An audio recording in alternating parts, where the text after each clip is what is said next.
Congratulations! Barangay Pineda! Sinimula ng United Architects of the Philippines Pasig Chapter ang Adopt a Creek project sa Barangay Pineda nitong Sabado, alinsunod sa selebrasyon ng Philippine Architecture Festival. Ang aktibidad ay pinangunahan ng grupo ng mga arkitekto na may temang Sigaw ng Alon, Tindig para sa Ilog Pasig. Dumalo sina Mayor Vico Soto, Councilor Kiko Rustia, mga Barangay Pineda official at UAP sa pangunguna ng kanilang National President na si Architect Richard Garcia para sa pasinaya ng mas pinagandang pocket park. Nagtanim din at nakilahok sa paglilinis ng Ilog Pasig ang mga batang Pineda at mga volunteers. Katuwang ang pamahalaan, layo nitong mapangalagaan ang ilog at malinis ang kapaligiran. Kung mapapansin natin, ang ilog natin, kumpara sa siguro noong late 90s o early 2000s, di hamak na mas malinis po siya ngayon. Nakikita natin, palinis ng palinis. Siyempre, may mga effort din po ang ating nasyonal na pamahalaan na sinusuportahan din ng Lungsod Pasig. Ang gawin natin ang part natin. Tayo pong mga taga rito, ay siguraduhin natin walang nagtatapon sa ilog, hindi tayo nagkakaroon, siguraduhin natin manatili ang kalinisan, mas pagandahin pa natin. Kailangan team effort po ito.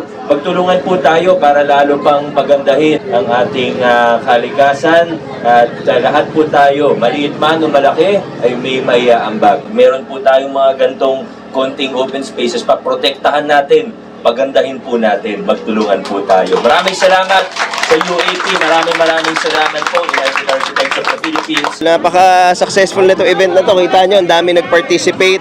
Of course, yung mga residente ng Barangay Pineda, si Cap Frankie, ang kanyang council, napakaraming volunteers, iba't ibang schools, mga kabataan, may mga sponsors tayo na nandito.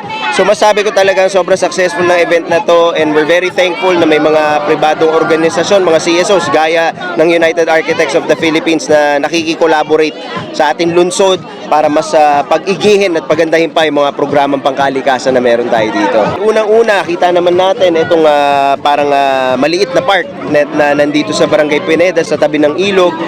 Napaganda nila, no? Nadagdagan ng mga halaman, medyo nadagdagan yung green spaces ng ating lungsod.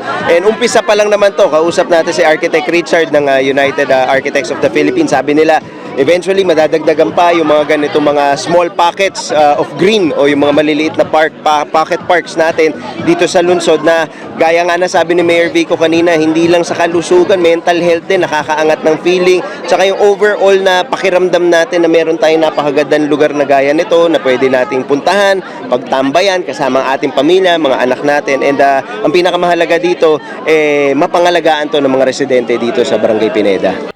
Lubos ang pasasalamat ni Kapitan Frankie De Leon sa aktibidad at hinikayat ang mga kabarangay na pangalagaan ito.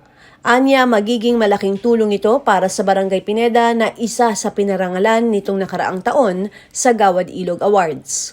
Nung lumapit sa akin si Miss Ara na nag-propose siya na gawin yung hindi lang itong ating park, kundi pati yung kantarilya na ayusin. Siyempre, tuwa tayo. Agad-agad na pumayag tayo, napakabilis naman. Siyempre, pasasalamat namin sa United Architects of the Philippines dahil sa napakagandang proyekto na ito. At kami na mga taga-Pineda, sa pangunguna ko, ay nangangako na pag-iigihin namin ito, papangalagaan namin, pananatilihin namin na gantong kaganda at gantong kaayos. Kailangan namin to. Dahil ang Barangay Pineda sa nakaraang taon na Gawad Ilog Tagapasig ay first runner-up.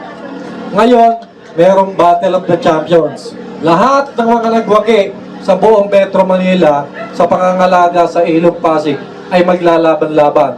Napakalaking tulong nito para sa ating barangay. Ako si Luan Peñano para sa latest ng iNews Pasig.